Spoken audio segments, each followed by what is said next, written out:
Pujol, bonjour, on est en direct de l'Ubu. Donc Jean-Marc Pujol, maire de Perpignan, qui n'a rien à voir avec Jordi Pujol, l'ancien président de la Generalitat. Alors, Jean-Marc Pujol, né à Mostaganem en 1949. Vous êtes maire depuis un mandat où vous avez été élu. Et l'épisode précédent, c'était Jean-Paul Alluy qui vous avait donné, rétrocédé la mairie, je ne sais comment le dire. Alors, est-ce que vous saviez qu'il allait le faire déjà? On va commencer par là. Non, parce que après l'invalidation liée aux élections de 2008 dans l'affaire des chaussettes, Jean-Paul avait l'idée d'arrêter, moi aussi d'ailleurs. Et puis ensuite, quand il a pris la décision de repartir après l'invalidation en 2009, il m'a demandé si je voulais repartir avec lui, je lui ai dit oui. Comme tout le monde nous donnait à l'époque perdant, nous n'avions pas fait de plan sur la comète. Et c'est à l'issue de l'élection qu'au mois de septembre-octobre, Jean-Paul a souhaité partager un peu le pouvoir en s'occupant de la communauté urbaine. Et c'est à ce moment-là que j'ai accepté de lui succéder à la mairie de Perpignan. Mais rien n'avait été dit auparavant parce que on nous donnait perdant. Alors, vous avez une formation, entre guillemets, historiquement, vous êtes comptable, c'est ça? Expert comptable? Non, parce que... Non, je suis fiscaliste, en fait. Fiscaliste, avocat, mais depuis la loi. Fiscaliste. Mais avant la loi. Avant la loi, conseiller fiscal. De toute manière. Pour exercer le métier. Votre premier métier, ça a été ça, fiscaliste? Oui, oui, tout à fait. J'ai fait mes études de droit à Montpellier. Et j'ai basculé tout de suite dans un cabinet de conseil juridique qui s'appelait Fidal, qui était le premier cabinet de France. Ensuite, ce cabinet de conseil juridique a basculé. Et donc, j'ai toujours exercé le métier d'avocat fiscaliste.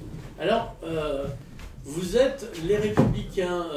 Vous avez toujours... Non, vous n'avez pas toujours été les Républicains. À minima, vous avez été peut-être RPR ou EDF? Non, j'ai toujours été... on s'est connus d'ailleurs à l'époque, vous étiez bien plus jeune, moi aussi. J'ai toujours été à l'UDF.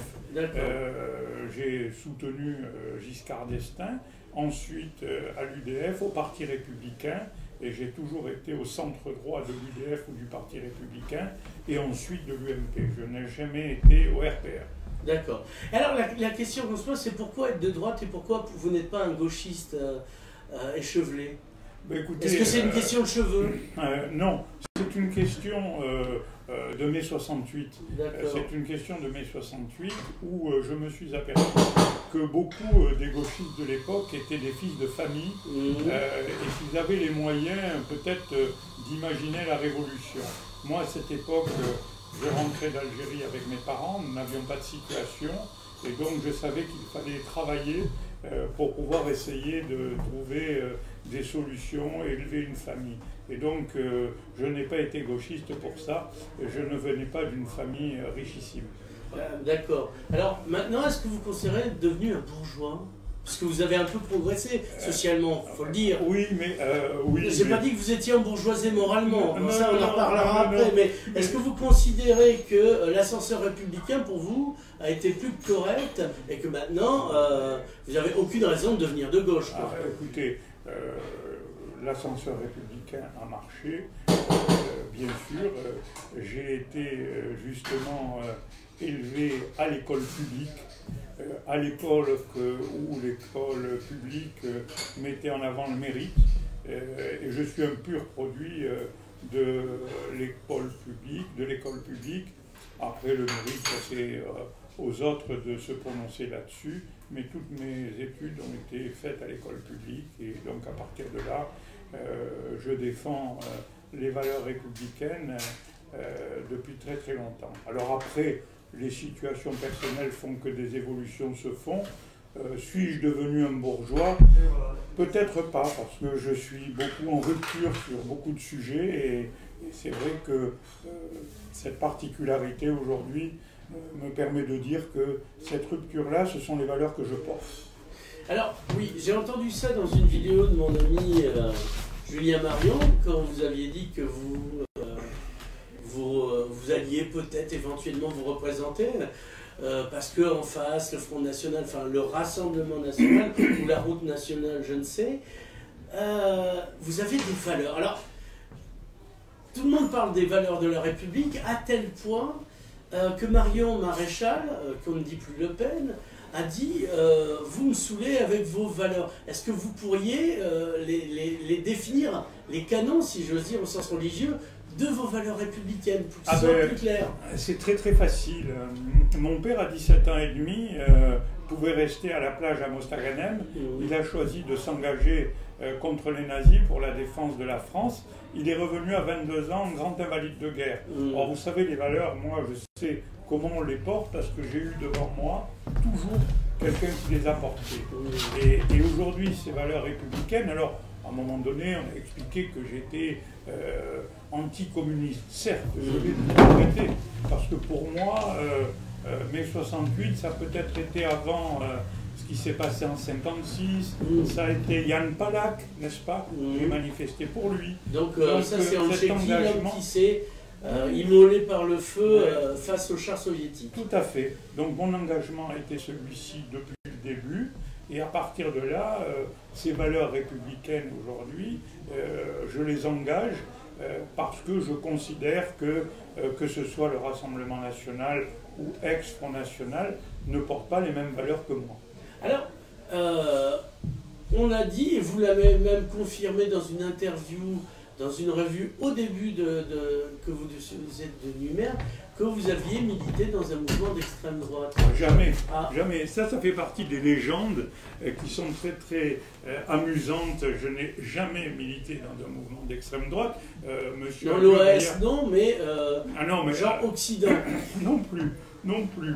Alors, l'OS, j'étais trop jeune, n'est-ce pas? J'avais 12 ans en 1962, alors je sais qu'un site a expliqué que j'avais milité à l'OS, non, pas du tout.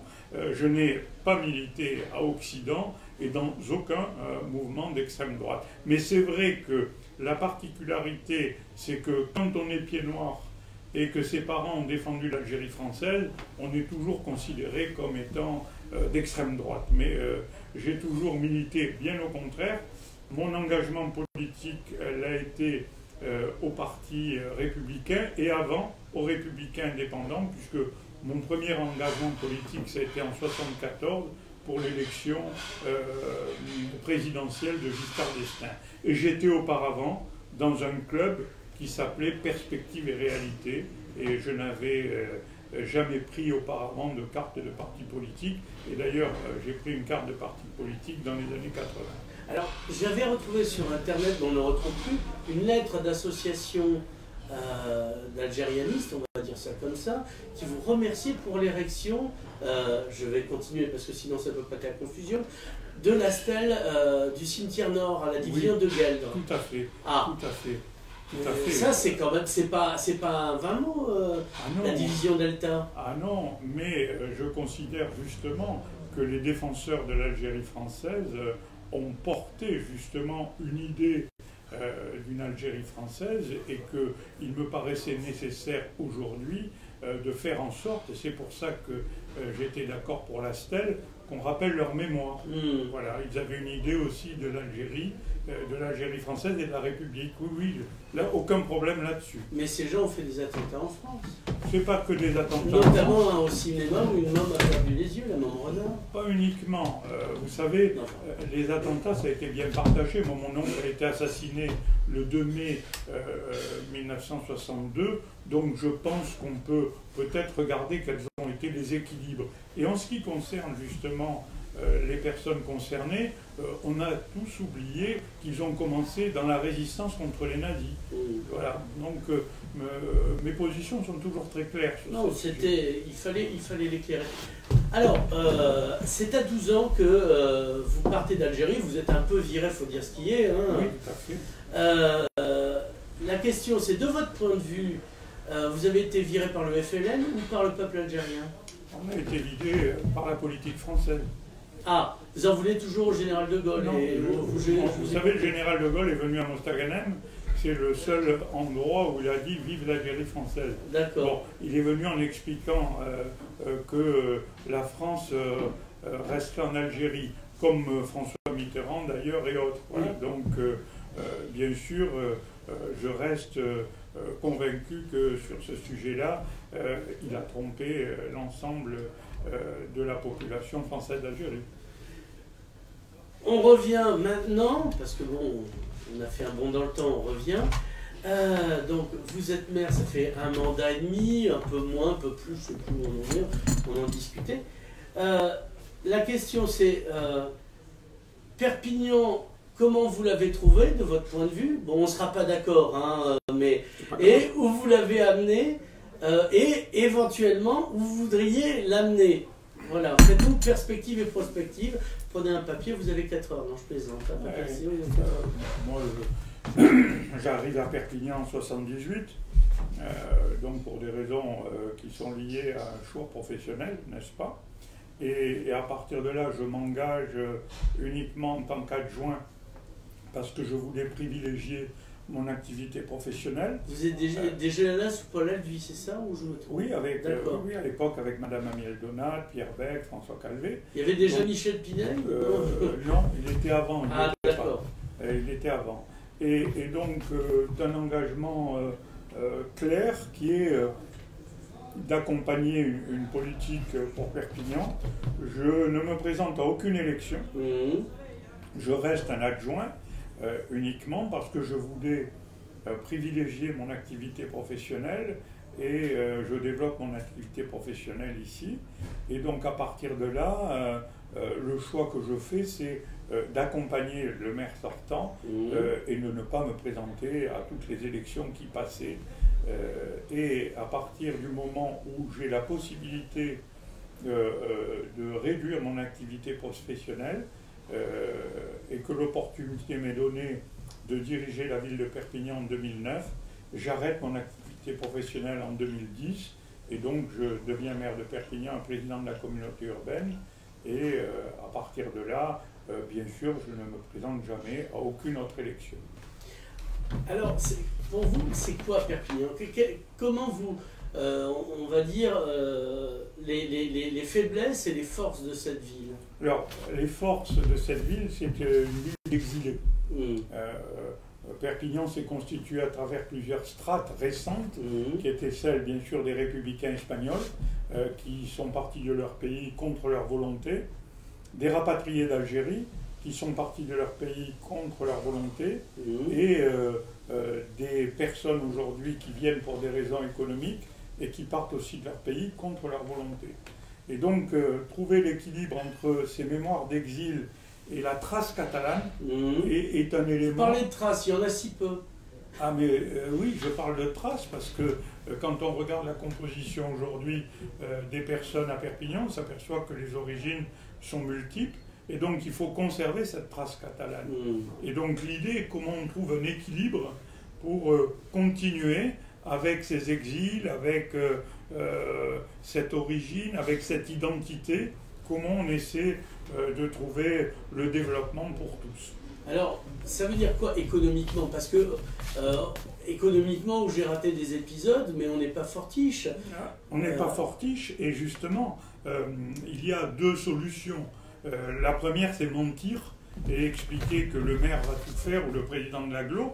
Ça, il y en a beaucoup qui font ça en politique, ce n'est pas le cas. Et puis après, il y en a d'autres qui essaient de construire, autour des atouts que l'on a dans la communauté urbaine, c'est-à-dire des sujets liés à la logistique, l'illusion de l'industrie, il y a longtemps que je ne l'ai pas. Et en revanche, je pense que dans la logistique et dans les services, eh bien, on a une carte à jouer, sans compter bien sûr le tourisme que connaît tout le monde. Et c'est pour ça que j'ai orienté l'ensemble de mon action sur la logistique et les services. L'installation de Computer Center, par exemple, récemment, est un exemple de ce que l'on peut faire en matière de services. Donc vous êtes sur le secteur tertiaire, vous me direz, l'industrie est très dure. Et il n'y a pas moyen de réimplanter l'industrie ici? Non, mais une industrie différente. On va parler de métallurgie, entendons-nous bien. Non, mais tant qu'il y aura en France des charges sociales et fiscales de ce niveau, vous n'implanterez pas d'industrie en France. Et personne ne le fera. On va continuer à mentir à tout le monde. Il y a de cela 2 semaines, je lisais un article qui montrait que pour le même chiffre d'affaires et les mêmes charges, vous avez un bénéfice de 100 en France, de 286 en Hollande et de 226 en Allemagne. Je ne crois pas qu'on vive plus mal en Allemagne et en Hollande qu'en France. Donc aujourd'hui, si on veut restituer une industrie, il faut baisser les charges fiscales et sociales. Alors les charges, c'est pas des charges, ce sont des salaires différés. C'est quand on est, si j'ose dire, c'est quand on est de droite qu'on dit que ce sont des charges. C'est à la fois du chômage, cotisation chômage, des cotisations retraite, etc. Et en Allemagne, bon, le travail en Allemagne, moi je m'en méfie un peu, pas pour faire une mauvaise blague sur le STO, mais il y a beaucoup de travailleurs pauvres en Allemagne. Non, mais ça c'est la légende qui est répétée en permanence. Je pense que c'est une erreur colossale. Ce que je dis aujourd'hui, c'est que aujourd'hui, ce qui fait partir les industries de la France, c'est le niveau de charges fiscales et sociales. Voilà. Et je ne pense pas qu'on vive plus mal en Allemagne ou en Hollande qu'en France. Donc je crois qu'il faut revoir complètement, si on veut rapatrier une industrie dans nos pays, il faut revoir cet aspect-là. Alors, pour l'industrie, indirectement, on a ce qu'on appelle l'université de Perpignan. Vous avez été un des seuls maires à vous y intéresser récemment, parce que Jean-Paul Alluy le boudait un peu. Paul Alluy, je ne sais pas, j'y étais pas, mais je n'ai pas assez bossé pour le savoir. Vous avez, il y a M. Barat qui, en son temps, voulait la faire revenir. Il faut lui rendre grâce, mais il est tombé sur le service action du 11e choc qui lui a dit qu'il n'était pas question qu'il rétrocède la caserne, donc qu'il pouvait se gratter. Vous l'avez fait revenir, vous avez fait revenir en tout cas les bâtiments de l'université. Quand est-ce qu'on verra les étudiants? Non, je plaisante un peu, mais... Non, mais c'est bien présenté. J'ai fait le choix de conforter le cœur de ville. C'est un choix politique. Je n'ai pas fait le musée Hyacinthe Rigaud à l'extérieur de la ville.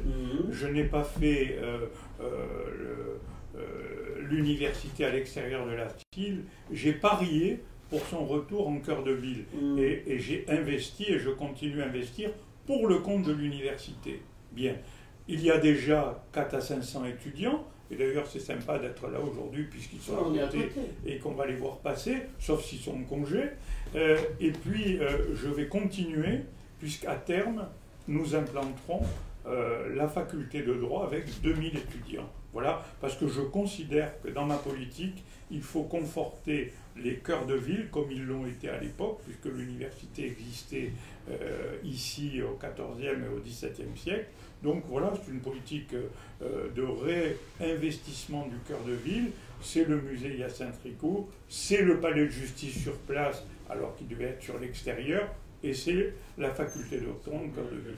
Alors, pour revenir à la faculté de droit, alors est-ce que le droit, est-ce que vous l'avez choisi parce que vous êtes vous-même juriste? Est-ce qu'il n'aurait pas mieux valu, compte tenu du quartier et de son historicité, je parle de Saint-Jacques en l'occurrence, qui est un peu un quartier gitan, Mitch gitan, Mitch mort, hein, si on prend...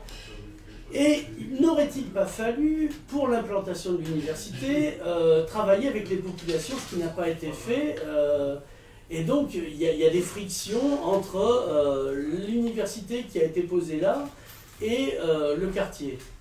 Non, parce que...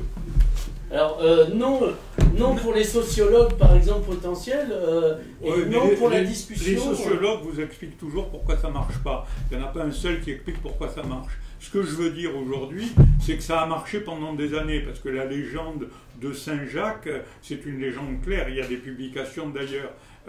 Saint-Jacques a toujours été un quartier populaire d'artisans et de commerçants. Et je vous invite à regarder le travail qui a été fait à travers les cartes postales et à travers les photos numéro par numéro pour s'apercevoir que Saint-Jacques, jusqu'à dans les années 70, regroupait les commerçants, les artisans de Perpignan. Voilà, il y a tout un travail là-dessus.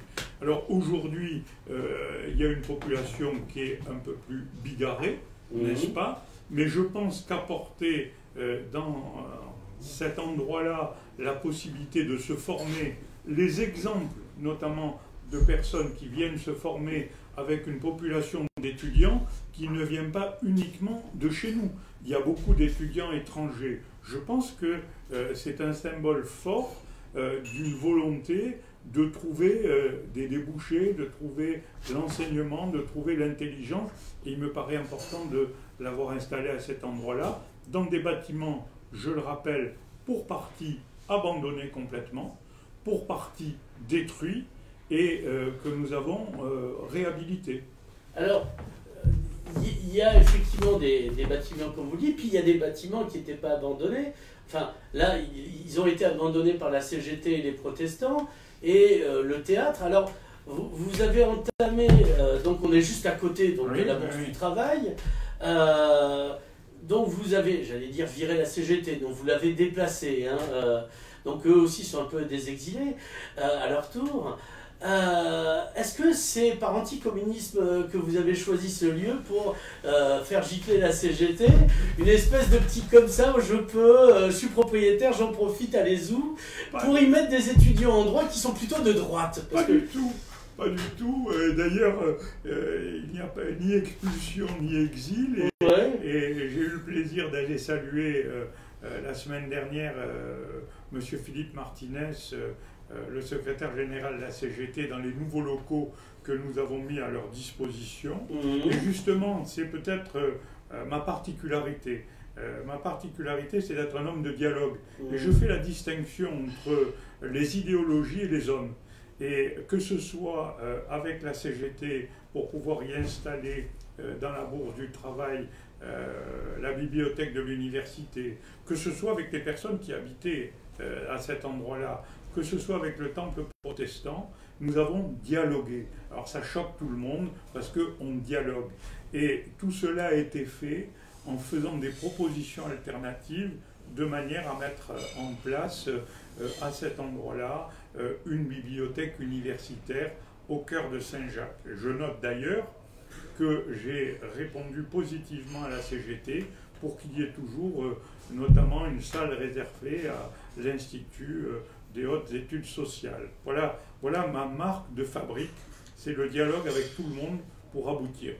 Alors, le temple protestant Yariatu, c'est quand même le plus vieux temple du département qui va devenir une bibliothèque. Alors, symboliquement, c'est pas si grave, encore qu'il faut aimer le droit. Enfin, je dis ça parce que j'en ai fait, ça m'a rendu hargneux. Il y a une partie des protestants qui protestent et qui trouvent qu'on aurait dû garder le temple en l'état. Ils ont changé les serrures, pour le coup, c'est pas vous qui avez fait le coup, c'est ceux qui ont reçu la dotation que vous avez fait, m'a-t-on dit, 250 000 € pour remettre en ordre le temple d'Ornano. Et en fait, ce serait, alors, vous allez voir ma version, j'ai un peu bricolé, des protestants bourgeoisés qui n'ont pas de parking et de jacuzzi dans ce temple-là, qui auraient cédé à la subvention de 150 000 € contre un tiers qui se battent toujours pour le conserver. Et est-ce que ça vaut pas la peine de conserver ce temple-là et la Bourse du Travail? Écoutez, moi je considère que ce qui est important, c'est que tout cela se fasse dans la négociation, parce que c'est ça qui est important, dans le dialogue, et je pense que tout le monde sera enchanté d'avoir à cet endroit-là une bibliothèque universitaire qui sera ouverte et qui permettra de continuer à développer la formation et l'intelligence. Voilà. Et ce que je note, c'est que sur ces sujets-là, il n'y a pas eu de coup d'État ni de coup d'éclat, mais il y a eu une négociation longue. Je dis, c'est ma forme de fonctionnement. Alors, on va passer au théâtre. Le théâtre, c'est un théâtre à l'italienne. Il a plus de 204 ans, parce qu'à un moment donné, quand on aime, on ne compte pas. Et vous l'avez transformé, enfin vous, c'est pas vous, je veux dire l'architecte, mais vous avez pris la décision de le transformer en ce qui n'est plus un théâtre du coup. Et alors au sortir, il devait avoir 400 et quelques places, puisque c'est la jauge nécessaire pour accueillir les étudiants. On se retrouve avec 100 places de moins, et finalement il n'y a pas cette place. Ah non, non. Alors là, je vous invite d'ailleurs, puisque là, il y a eu tout aspect, une fédération de l'extrême droite à l'extrême gauche sur un sujet qui est un sujet qui m'intéresse beaucoup. D'abord, on oublie que ce théâtre n'était plus aux normes depuis des années. C'est pas par hasard que mon prédécesseur avait choisi d'aller installer le théâtre de Perpignan à l'archipel, n'est-ce pas? Et il faisait l'objet d'interdictions multiples, pas de sécurité, risque incendie, etc. Donc voilà le sujet. Aujourd'hui, et là aussi c'est ma méthode, quand ce sera fini, on pourra à la fois continuer le théâtre dans des conditions de sécurité absolue, à la fois l'utiliser pour l'université qui en aura besoin uniquement pour notamment sa salle de cours et son amphithéâtre. Et donc je trouve que là aussi c'est un sujet extrêmement intéressant, et lorsqu'on en fera l'inauguration et la programmation, vous verrez que la méthode que j'utilise aussi, quand je parlais du dialogue tout à l'heure, c'est aussi la mutualisation. Parce que tout cela se fait avec l'argent des Perpignanais, pas avec le mien. L'argent des Perpignanais est mutualisé un espace comme celui du théâtre Jordi Percerda est une des orientations fondamentales de mes choix. Est-ce que les normes de sécurité ne sont pas les mêmes pour la réception d'un public étudiant et d'un théâtre? Donc, à un moment donné, on peut pas être amphibie, quoi. Ou on ne peut pas être macroniste en même temps. Si. Il me semble que d'un point de vue légal, ce que je veux dire, c'est qu'aujourd'hui, le théâtre pourra recevoir à la fois des cours dans l'amphithéâtre et à la fois des spectacles de théâtre en totale sécurité absolue, sans risque pour personne, alors que ça n'était pas le cas il y a de cela 2 ans. Enfin, on aurait pu remettre aux normes le théâtre. Vous me direz, on en avait déjà un grand qui nous coûte un pognon de dingue, comme dirait l'autre. Donc, mais un théâtre au centre-ville, ça aurait été bien. Moi, je ne pense pas qu'on puisse continuer à faire du théâtre dedans. Qu'on puisse faire du théâtre partout. Non, mais on peut avoir les avis que l'on veut. Oui. Ce que je dis, c'est qu'il y aura du théâtre à cet endroit-là, et que ça sera très très rapide, puisque dès début 2020, il y aura des programmations. Donc voilà, je n'ai pas de sujet là-dessus. Alors, dès début 2020, il va se passer un truc en 2020, parce que là, je vous sens en forme. Vous ne faites pas que défendre un bilan, vous avez envie de continuer, manifestement, vous n'avez pas terminé, la Chambre n'est pas rangée totalement. Est-ce que vous voulez vous présenter à l'élection, qu'on sache enfin, parce que qu'on puisse enfin avoir tous ensemble un débat sur comment on voit la ville, qu'on puisse parler avec Madame Langevin, avec Monsieur Alliot, avec Madame Ripouille, avec Olivier Amiel, avec Romain Gros, avec la liste collective de gauche, voilà, qu'on puisse enfin débattre sur le futur de cette ville. Dites-nous, s'il vous plaît. Eh bien, écoutez, je réserve ma décision. Et bien sûr, quand j'aurai pris la décision, je vous en ferai part parmi les premiers. Et on pourra peut-être, en fonction de cette décision, avoir un débat ou pas. Parce que c'est très aimable à vous. Non, mais vous savez... parce qu'on est quand même à 5 mois des élections. Oui, mais bien sûr. Mais on est à 5 mois des élections. Et c'est intéressant d'être interviewé par l'Archipel Contre-Attaque. J'ai fini hier soir d'ailleurs le livre de Jérôme Fourquet sur l'archipel français. Et j'invite tout le monde à le lire, pas pour faire de la publicité. Moi, ce que je porte, ce sont des valeurs. Ces valeurs, aujourd'hui, quand on regarde l'état de la société française, eh bien, il y a de quoi s'inquiéter. Et c'est pour ça qu'aujourd'hui, dans le cadre de ma réflexion, c'est une réflexion sur l'ensemble des valeurs que j'essaie de porter. Alors, les valeurs, renommez-les, parce que c'est... les valeurs important. républicaines, c'est le mérite, c'est l'égalité homme-femme, c'est l'égalité homme-femme. Voilà, c'est des choses simples, mais on oublie, on est loin sur toutes ces valeurs, et il faut les remettre notamment au goût du jour et les apporter, les défendre. Et c'est pour ça que moi je ne vois pas une décision comme celle que j'aurais à prendre, comme étant un petit jeu ou des 7 familles, ou un jeu de dominos, ou un jeu d'échecs.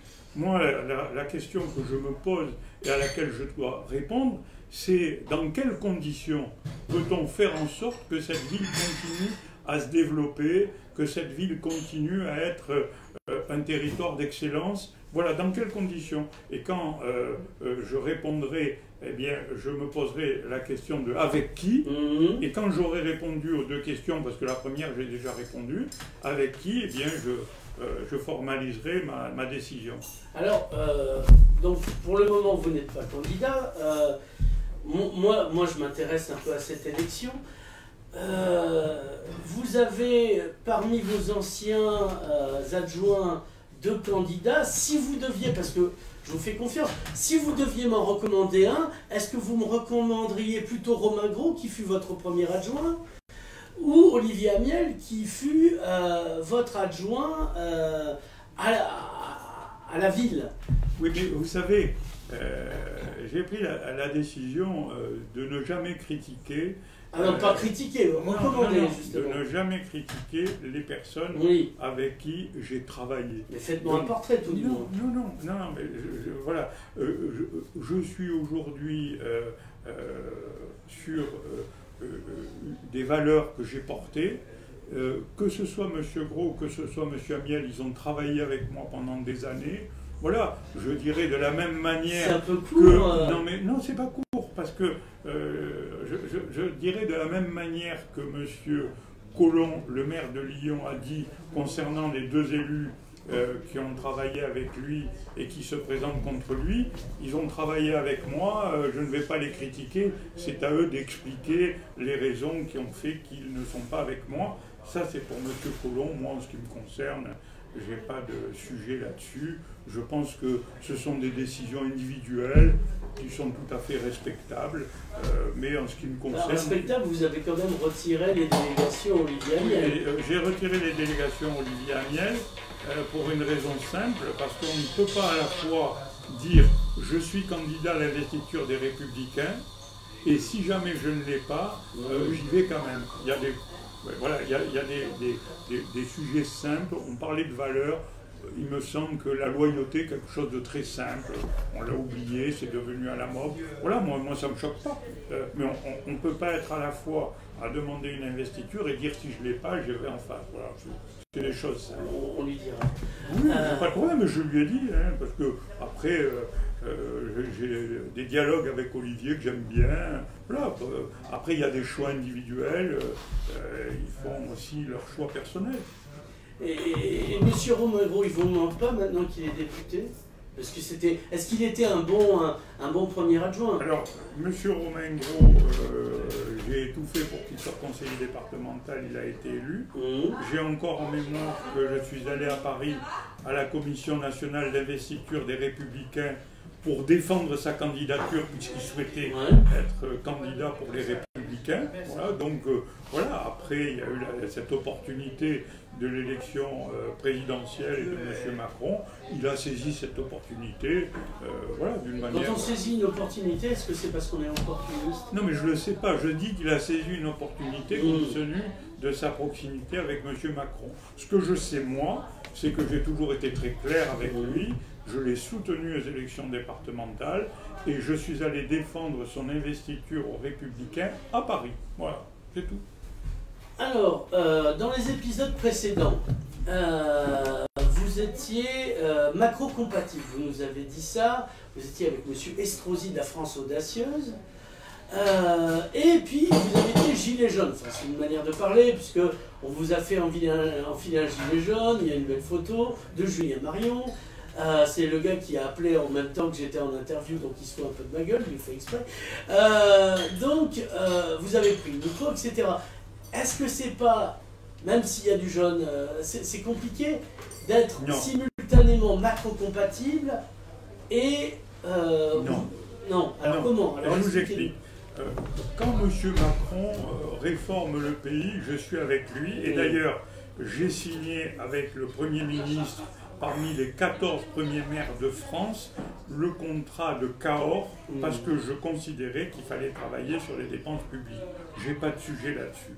Sur le sujet des Gilets jaunes, j'ai considéré depuis le début que le maire de Perpignan ne pouvait pas s'extraire de ce qui se passait, et donc je suis allé sur les ronds-points en permanence, rencontrer les gens des Gilets jaunes, parler avec eux, et donc pour comprendre ce qui émergeait. Lorsqu'il y a eu ce rassemblement important à Perpignan, j'ai négocié avec les Gilets jaunes pour qu'il n'y ait pas de casse sur la ville de Perpignan. Et je crois qu'aujourd'hui, quand on regarde ce qui s'est passé à Bordeaux, à Toulouse, à Montpellier ou ailleurs, on s'aperçoit que les Gilets jaunes à Perpignan ont manifesté d'une manière calme, à part quelques petits incidents. Aucun magasin n'a été détruit. Donc je considère qu'un maire doit s'exposer. Et en ce qui concerne le mouvement, notamment qui s'est déroulé lors du regroupement des Gilets jaunes sur l'espace qui se trouvait devant le Palais des Expositions, oui, j'y suis allé. Tout le monde me déconseillait d'y aller, c'est risqué, etc. Mais je considérais qu'il fallait y aller parce que j'avais un dialogue avec eux. Et donc, à partir de là, j'ai pris la parole parce qu'on me le demandait. Pendant que je prenais la parole, une personne m'a enfilé un gilet jaune. J'ai cru tout à fait intelligent de ne pas rabrouer cette personne parce que je pense qu'il fallait entendre les gilets jaunes. Et d'ailleurs, comme j'ai été invité à Souillac par le président de la République après, je me suis aperçu que cette volonté de dialogue que j'ai eue avec les Gilets jaunes, eh bien, c'est le gouvernement qui l'a retrouvée. Et tout le monde intervenait pour expliquer qu'il y avait des choses qui émergeaient des Gilets jaunes qu'il fallait régler. Voilà, d'une manière très très claire, quelle a été ma position. Et donc, je suis toujours dans cette position. Quand le président de la République fait des choses qui conviennent à la France et aux Français, je le soutiens. Quand il fait des choses qui ne me conviennent pas parce qu'elles ne conviennent pas aux Français, je le dis d'une manière très libre. Alors, est-ce que vous pensez que justement les violences venaient dans les villes des Gilets jaunes ou des Black Blocs? Parce que, indiscutablement. Par exemple, M. Romain Gros, quand il a eu sa permanence saccagée, je crois qu'il a un peu confondu. On m'a dit qu'il était dans les WC, c'est pour ça qu'il n'aurait pas tout vu en vérité. Et que ce qu'on voit sur la vidéo, c'est du cortège des Gilets jaunes surgissent 4 Black Blocs qui, en 2-2, pètent la vitrine et foutent le feu. Donc, est-ce que vous pensez que ce sont les Gilets jaunes qui sont violents ou des infiltrés de Black Bloc qui profitent de l'accord des Gilets jaunes pour faire du saccage? Écoutez, je suis allé sur les ronds-points régulièrement, parler avec les Gilets jaunes. Je les ai reçus à la mairie. Ils sont venus pour mes vœux. Il n'y a personne qui a rien cassé. Donc aujourd'hui, manifestement, ceux qui ont voulu salir le mouvement des Gilets jaunes, ce sont des Black Blocs ou des casseurs qui veulent autre chose que l'émergence de ce que souhaitaient les Gilets jaunes, c'est-à-dire vivre mieux dans de meilleures conditions. Moi, j'en suis le témoin pour ceux, je dis bien, que j'ai rencontrés et que j'ai vus sur les ronds-points. Moi, je n'ai pas rencontré de casseurs. D'accord. Alors, puisqu'on est dans le jaune,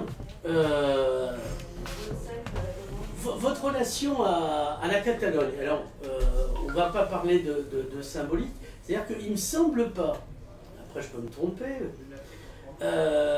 Jean-Paul Alduy avait lancé de grosses choses par rapport à la Catalogne. Il y avait notamment, vous vous en souvenez, on avait, pas un immeuble, mais on avait un appartement qu'on a revendu. Alors c'était Jean-Paul Alduy, à l'époque de Jean-Paul Alduy, que ça a été revendu. Donc j'allais dire, vous n'êtes pas totalement fautif. Et j'ai l'impression que la politique de Perpignan avec la Catalogne, de mise en place d'échanges, etc., a été un peu abandonnée. Et qu'on vous a vu plus à Madrid qu'à Barcelone. Non. Alors, je reviens un peu, même si vous êtes trop jeune, sur l'histoire. Ouais. La première décision concernant l'implantation de Perpignan à Barcelone l'a été par M. Paul Alduy et M. Jacques Farran, soutenu par Jacqueline Amiel-Donat, Pierre Bec et François Calvé et moi-même, qui arrivions à la mairie de Perpignan. C'est comme ça que ça a continué et c'est comme ça que l'installation s'est faite d'ailleurs. Voilà. Donc à partir de là, le développement a été continué par Jean-Paul Alduy, mais l'installation de Perpignan a cette origine. Après, moi j'ai souhaité développer les relations avec les chefs d'entreprise catalans pour une raison très très simple, c'est que j'avais développé mon activité d'avocat fiscaliste d'une manière considérable sur Barcelone. Et d'ailleurs plusieurs implantations d'entreprises catalanes à Perpignan l'ont été par moi-même. Et donc j'avais une relation très très forte avec les Catalans et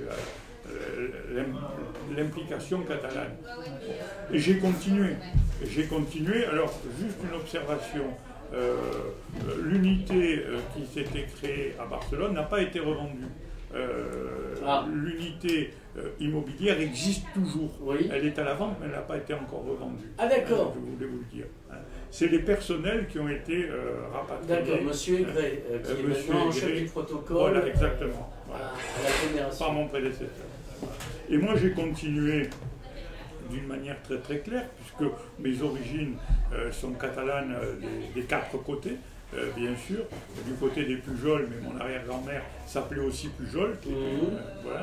Et du côté de mon grand-père, c'était plutôt des Valencians, mariés. Donc, je connais cette origine, mais mon souci était de voir quel était le développement économique qu'on pouvait conduire avec nos amis catalans. Et l'orientation que j'ai donnée, ça a été une orientation purement économique. C'est pour ça que j'ai voulu que Visa aille faire les conférences de presse à Barcelone. C'est pour ça que j'ai reçu régulièrement les maires de Barcelone, comme Javier Trias par exemple. J'ai gardé d'excellentes relations avec Arthur Mas. J'ai partagé quelques petits déjeuners avec Jordi Pujol, donc j'ai toujours conservé... Qu'est-ce que concrètement il s'est passé? Moi j'ai l'impression qu'il n'y a rien, c'est-à-dire que vous petit déjeunez, moi aussi je petit déjeune à Barcelone. Mais non, parce que moi je vis ma catalanité comme quelque chose de simple.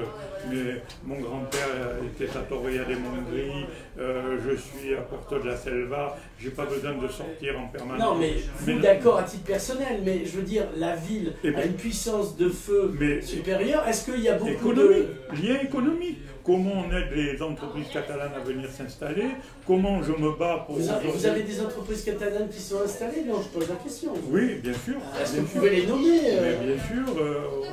Vous avez beaucoup d'entreprises catalanes qui sont implantées ici, d'entreprises valenciennes. Et donc, voilà la réalité. Voilà la réalité. Donc... est-ce que vous auriez un bilan chiffré de tout ça? Enfin, je sais que ça, sur le chiffre, il n'y a pas de souci. Est-ce que non, vous on pourra vous donner des éléments. Oui. Alors, vous voyez, je n'ai pas tout en tête, parce que, mais par exemple, le groupe AOSA, on a eu ici le groupe Padrosa. Enfin, j'ai en tête, vous me posez la question, beaucoup d'implantations, mais on pourra vous en donner les détails, hein, sans aucun problème. Alors, est-ce que l'université ne dépend pas totalement de vous? On a dit l'investissement, le retour, etc. L'université fait partie des réseaux des universités de parler catalan. J'y ai travaillé il y a des années.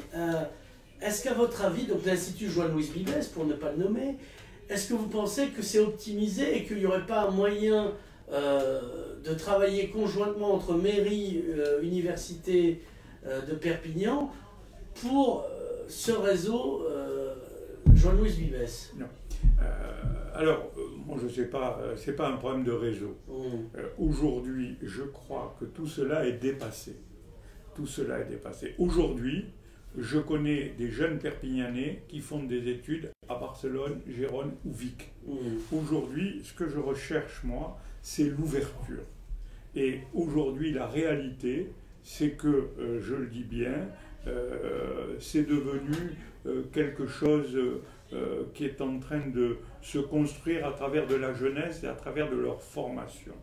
Et donc, je ne pense plus que ce soit par des institutions, je ne pense plus que ce soit par le maire de Perpignan ou autre. Je pense que... Vous êtes dans le débrouillez-vous.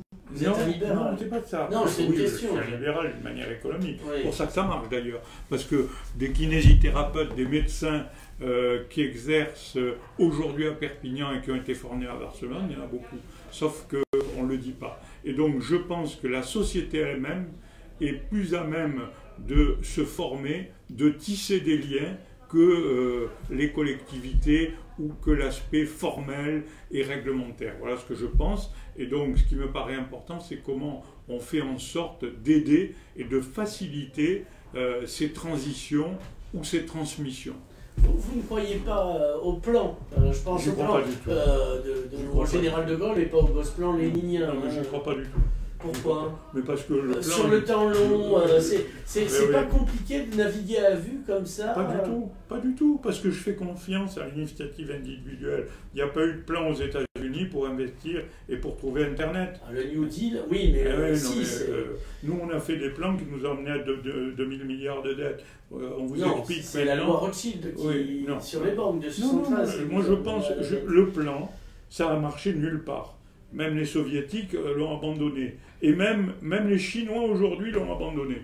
Bon, donc je crois que... Moi je fais confiance aux hommes. Je ne fais pas confiance au système. Parce que les systèmes, quand on regarde l'histoire, les systèmes, ils ont toujours créé des totalitarismes. Les systèmes. Moi je crois aux hommes. Mais vous êtes finalement anarchiste si vous croyez qu'à l'humain et pas au système. Il faut des cadres pour l'humain. Oui, mais je ne sais pas si le terme anarchiste me convient. Ce que je crois, c'est que je crois que... Vous croyez à l'autodiscipline anarchiste, là, de la manière dont vous me le décrivez. Sur l'autodiscipline, j'y crois. Mais sur l'initiative individuelle, j'y crois aussi. Pourquoi pas casser tous les cadres, par exemple, l'aglo, enfin, ce qui est la communauté urbaine de Perpignan, c'est un cadre, c'est étouffant. Oui, mais je fais en sorte que la mairie, c'est un cadre, c'est étouffant. Mais je fais en sorte que ce soit un cadre souple. J'ai signé une charte avec des maires qui n'ont pas ma couleur politique et on a fait fonctionner cette communauté urbaine. Je privilégie, comme je vous l'ai dit, l'initiative individuelle, la particularité humaine. Voilà, je ne crois pas au système, je ne crois pas au sang, au plan, moi j'y crois pas. C'est peut-être un tort, hein, mais c'est comme ça. Alors, l'idée c'est, vous ne croyez pas aussi, on est sur la communauté urbaine, alors justement on y est, on va y rester. Est-ce qu'il ne faudrait pas la remembrer? Est-ce qu'il n'y a pas des anomalies énormes? Par exemple, Pia n'est pas dans la communauté urbaine et donc ne bénéficie pas du système de transport de la ville de Perpignan, qui est déjà pas parfait, mais si en plus... etc. Et on se trouve avec Cassagne. Je ne parle pas de la place Cassagne, je parle du village de Cassagne. C'est derrière Saint-Paul-de-Fenouillet. Est-ce que c'est pas un peu étrange? Ça, c'est pas de votre fait, c'est M. Jean-Paul Albuy qui a... Vous avez raison. Donc, c'est une contradiction. Vous, maire de Perpignan, vous, président de la communauté urbaine, si vous êtes réélu, parce que je ne doute pas que vous allez vous représenter, là, dans la lancée, vous faites comment? Non, mais je considère qu'on est un département trop petit pour se diviser. Et c'est pour ça que je considère que le fait de ne pas avoir attaché Pia, Sals, Cléra et autres est une erreur colossale. Mais c'est là où on est encore dans un système jacobin, puisque c'est une décision jacobine de monsieur le préfet de rattacher ces villes à la haute vallée de l'Aude. Je considère que c'est une erreur. J'ai une approche aussi géographique de l'économie. Excusez-moi, je crois au bassin économique défini géographiquement. Bon, à partir de là, c'est une erreur. En revanche, ça ne peut se faire qu'en négociant avec les personnes concernées. On ne peut pas faire abstraction des personnes concernées. Alors là aussi, j'essaie de convaincre, j'essaie de faire en sorte que tout le monde comprenne qu'on est plus puissant économiquement réunis que séparés. Après, c'est les décisions qui s'imposent, n'est-ce pas, et les décisions politiques. Mais je crois qu'il faut absolument avoir une unité économique très très forte autour de Perpignan. Alors, comment se défaire de Cassagne, si j'ose dire? Mais je ne veux pas me défaire de Cassagne. Je ne veux pas. Pourquoi? Est-ce que c'est pas, ne serait-ce que pour eux, est-ce qu'ils n'auraient pas plus vocation à être limite reliés à une communauté d'aglo de l'Aude? Non, parce qu'aujourd'hui, on le voit bien dans la communauté urbaine, c'est 74% de la puissance financière du département. Donc on ne peut pas abandonner l'arrière-pays. Et ça, c'est aussi une de mes particularités. L'arrière-pays, il y en a qui en parlent, moi j'y suis. J'y suis le dimanche, je suis à Pras de Moyo, le dimanche dernier j'ai été... Vous êtes l'homme qui a vu l'ours du coup? Comment? Vous êtes l'homme qui a vu l'ours si vous êtes mais à Pras de Moyo? j'ai pas encore vu. Mais ce que je veux dire, c'est que cet arrière-pays, je le connais, j'y vais avec mes enfants, avec mes petits-enfants, donc je crois que la sauvegarde de l'arrière-pays, passe par une solidarité des métropoles et des communautés urbaines. Et pour en revenir à l'article, justement, au livre de Jérôme Fourquet, il montre bien que le vote de refus, j'utilise le terme volontairement, est de plus en plus fort quand on s'éloigne des métropoles. Et donc, la solidarité de la communauté urbaine, elle doit se porter par rapport aux villes éloignées comme Cassagne. Et je suis très très heureux qu'il y ait Cassagne dans la communauté urbaine. Parce que quand je parle avec le maire de Cassagne, eh bien, je peux dire il y a aussi du transport en commun avec Cassagne parce que la communauté urbaine est solidaire. La solidarité est pour moi aussi une valeur républicaine. Alors, on va passer du phoque à l'âne. Comme on est à Cassagne, on va passer à la place Cassagne, un peu à Saint-Jacques. L'été dernier, pas l'été dernier, l'été d'avant, oui. 200 gitans n'ont pas sauté sur Colvézi, mais sur la préfecture. L'Artegui n'a pas raconté ça. Et depuis, il s'est passé quoi? Alors, est-ce que vous étiez directement impliqué? Est-ce que c'était Monsieur Amiel? Est-ce que c'était Monsieur Parra, votre adjoint à l'urbanisme? Et qu'en est-il? Que voulez-vous pour Saint-Jacques, à part sa régentrification? Je vous taquine un peu, au prétexte de l'université.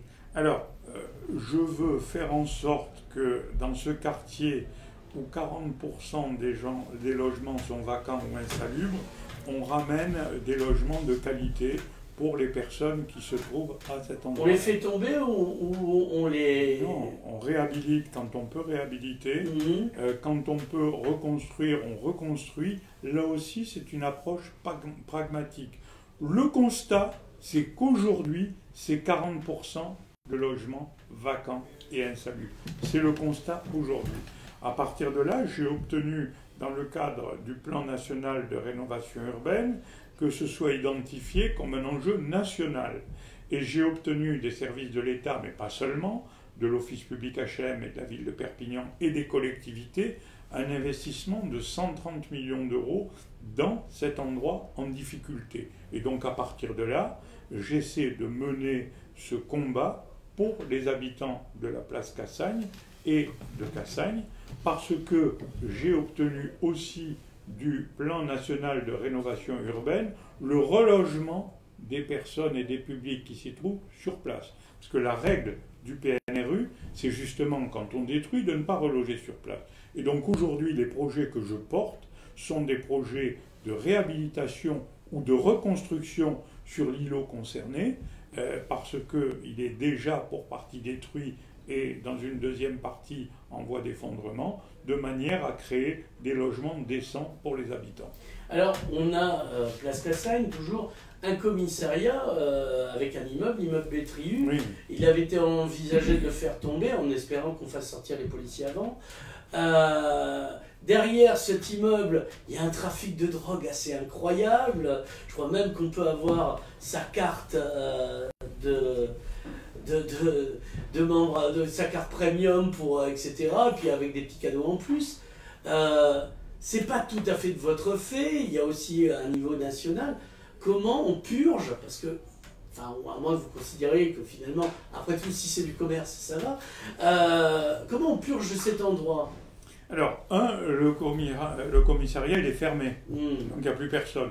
Voilà, C'est le premier sujet. Ça m'a beaucoup amusé parce qu'on l'a ouvert juste au moment où monsieur le ministre intérieur, Cazeneuve, est venu le visiter. Donc, il est fermé. La réalité, elle est là. 2, aujourd'hui, le trafic de drogue et la répression du trafic de drogue est de la responsabilité de l'État.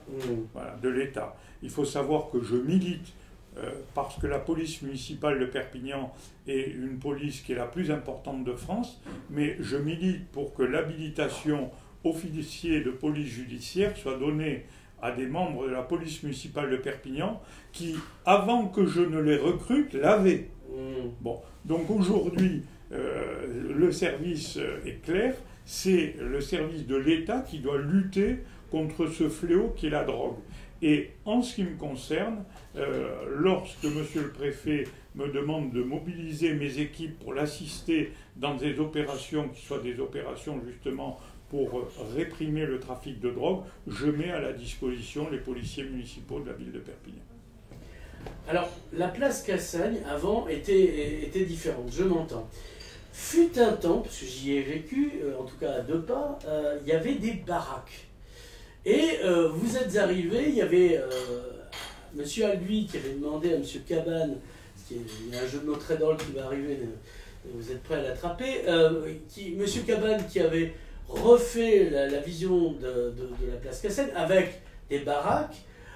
Et vous êtes arrivé, vous avez dit ce qu'a fait M. Cabane, j'en ai rien à faire, pour pas dire à foutre parce que c'est vulgaire, et on va s'en abstraire. Et depuis, il y a une détérioration du commerce à la place Cassagne qui est de moins en moins du commerce de qualité. Est-ce que vous ne pensez pas que vous avez commis une erreur en faisant détruire les baraques, en tout cas en ne les faisant pas reconstruire, parce qu'elles fixaient un commerce différent, un commerce de qualité, qui permettait à une certaine bourgeoisie d'y aller le dimanche? Elles étaient 3, les baraques, dont 2 insalubres et une fermée.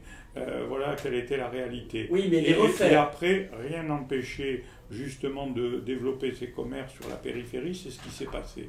Non, je crois que sur ce sujet-là, et d'ailleurs aujourd'hui, nous avons des demandes permanentes pour s'installer sur la place Cassagne, puisque nous sommes obligés à chaque fois de faire des tirages au sort. Donc non, je considère que les baraques aujourd'hui à l'époque étaient insalubres et que c'était la bonne solution pour permettre le développement du commerce alentour, qui continue d'ailleurs depuis le moment où elles ont été enlevées, qu'on a fait d'ailleurs avec l'approbation des personnes concernées, puisqu'elles ont été indemnisées. Alors, le commerce de Cassagne était différent. Maintenant, oui, on a du commerce de basse qualité. Oui. Est-ce qu'il n'y aurait pas moyen de transformer la place Cassagne on a un vrai marché, sans que ce soit carrément les halles, enfin moi j'en rêve, hein, mais je parle des halles de Narbonne, pas la food court qui s'est mis en place de manière privée. Monsieur Codeville, on peut tous le rêver. Ah. Bien. Et est-ce que vous pouvez le faire? Non. Ce que j'ai rêvé, est-ce que Jean-Marc Pujol peut le faire? Non, mais ce qu'il faut trouver, c'est les commerçants qui veulent. Parce qu'aujourd'hui, si ça a basculé un peu sur les fripes, etc., c'est que les clients et les commerçants, ils sont mieux placés que vous et que moi pour savoir ce qu'il faut faire à cet endroit-là. Quand je vois la difficulté que nous avons pour maintenir sur la place de la République des activités liées aux fruits et légumes, etc. On s'aperçoit que c'est difficile aujourd'hui, parce que les modes de consommation ont complètement changé. Aujourd'hui, vous avez des gens qui commandent par Internet de la viande, qui vont acheter dans notamment des magasins bio. Il y a toute une modification de l'économie qui se fait sur ce sujet-là. Moi, ce que je peux, c'est accompagner, oui, mais après, je ne peux pas décider à la place des autres, parce que à chaque fois qu'un maire qu'un président de la République a décidé à la place des autres, ça a mal fini. Alors, vous décidez indirectement à la place des autres, vous ne prenez pas de décision directe, mais le fait qu'il y ait des difficultés pour le parking, et notamment les prix des parkings, et vous avez confié en privé à Indigo ce qui restait à l'extérieur des parkings, c'est ce qui fait qu'on va plus facilement ou dans un supermarché ou dans une grande surface, parce que là le parking est gratuit, on se pose et on a tout à portée de main, que pourquoi venir au centre-ville? Moi j'y vis, donc je suis un peu obligé de me fournir. En plus j'ai pas de véhicule, j'ai des transports en commun qui sont un peu différents. Par exemple là j'avais une navette qui passait Place Rigaud, je ne l'ai plus, pour me faire le tour du centre-ville. Et comme je ne suis pas un grand marcheur, je ne parle pas politiquement, encore que ce soit vrai aussi politiquement, mais j'ai des difficultés à me déplacer en ville. Toute personne qui, que ce soit handicapée, personne âgée, parce que les gens me fatiguent, ou une femme enceinte, ou une femme avec berceau, a des difficultés de circulation. Non mais la navette existe toujours. Elle a été reportée Elle existe toujours. Oui, mais pour moi c'est compliqué. Oui, elle venait en bas de chez moi. Non mais ça je l'entends, mais elle existe toujours. Je fais remarquer que autour de la place Cassagne, le stationnement n'est pas payant. On peut stationner comme on veut. Donc il n'est pas payant à cet endroit-là. Non, moi je pense qu'aujourd'hui, la particularité, pour en revenir de la place Cassagne, c'est comment on trouve à intéresser des commerçants, notamment des commerces de bouche, de s'y réinstaller. Il y en a quelques-uns. Est-ce que ça coûte pas cher, trop cher? Non, je crois pas.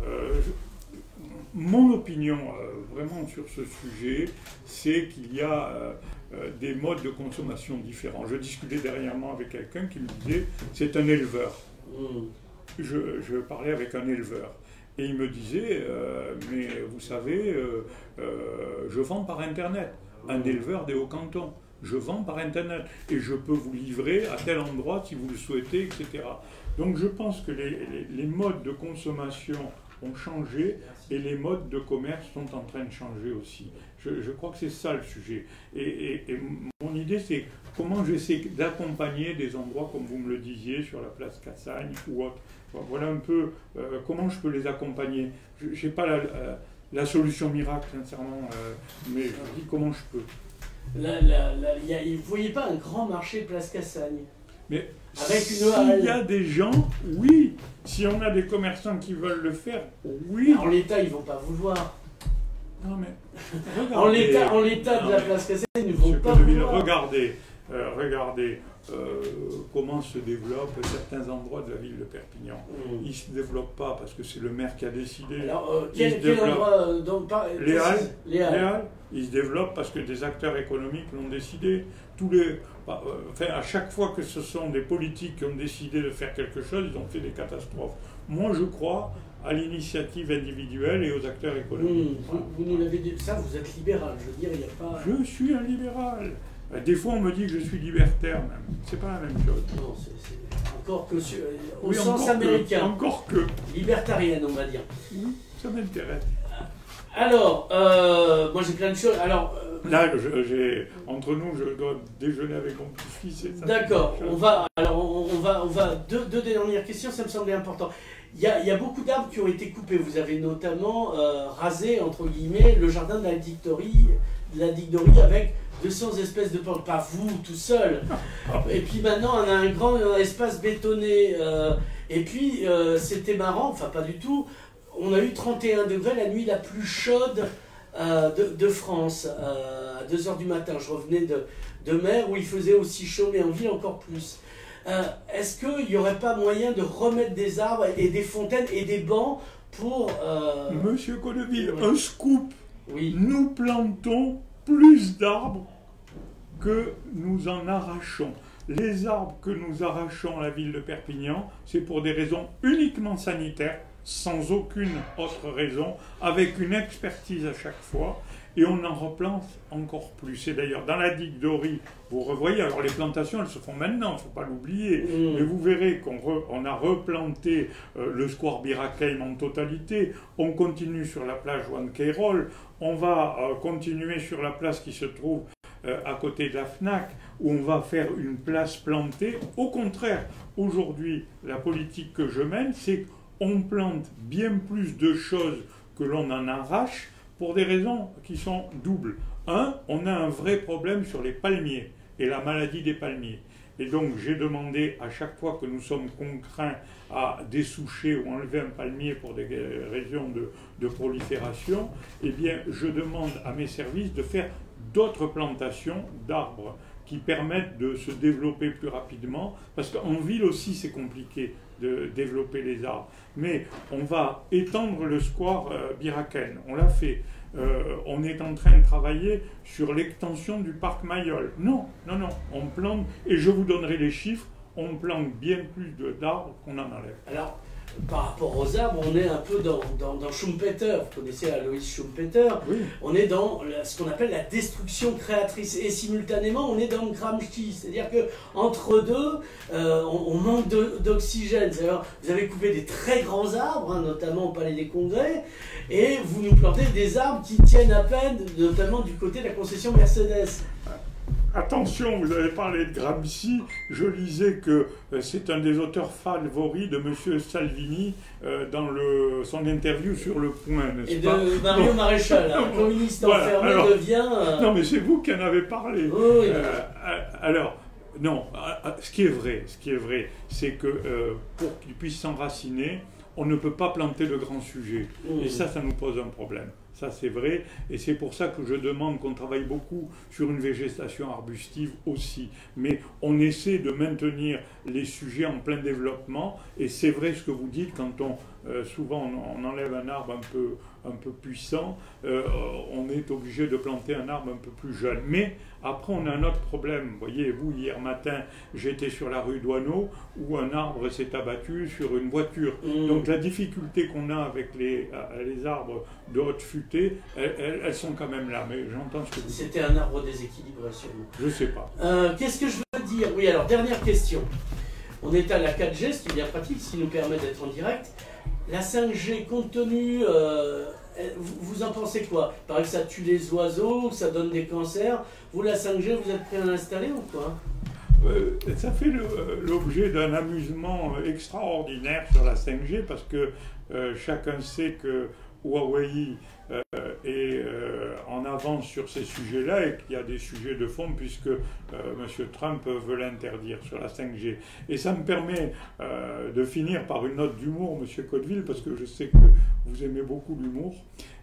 J'ai lu une interview du président Huawei. Et donc on l'interviewe sur la 5G. Donc c'est le téléphone chinois. Oui, tout ce que ça va apporter, etc., etc. Et puis à la fin, le journaliste lui pose une question politique et lui dit: que pensez-vous du régime chinois? Et donc j'ai trouvé sa réponse extraordinaire. Il a dit: écoutez, c'est un bon régime parce que ce sont les élites qui conduisent le peuple. Alors, j'ai pas cette opinion-là, voyez-vous. Je considère qu'aujourd'hui, c'est l'émergence à partir du peuple des individus qui conduisent un peu les modifications économiques et les inventions. C'est une opinion complètement différente. Pour la 5G, moi je crois que de toutes les manières, elle s'imposera. Je ne crois pas aux aspects pseudo-scientifiques. Comme pour les compteurs Linky. Non, pas du tout. Où il y a eu une polémique où vous parliez que les Allemands étaient toujours excessifs. Mais toujours. Et on le voit aujourd'hui, ils votent pour l'AfD. Donc on voit qu'ils sont excessifs et qu'ils continuent à l'être. Voilà. Et donc je considère que quand on me donne des éléments qui me permettent de dire scientifiquement ce sont peut-être des bonnes choses, eh bien je dis scientifiquement ce sont des bonnes choses. Je lisais hier une interview d'Esther Duflo qui a eu le prix Nobel et qui est une Française qui parlait de choses simples comme la vaccination. Elle disait, quand on s'est aperçu en Inde qu'on conseillait et on donnait 1 kilo de riz aux mamans qui amenaient leurs enfants pour se faire vacciner, on a multiplié par 6 la vaccination. Il ne fallait pas tomber, c'est des solutions intelligentes, pragmatiques. Et ce que j'essaie de faire, c'est ça, c'est d'apporter des solutions pragmatiques. En même temps, vous ne déliriez pas.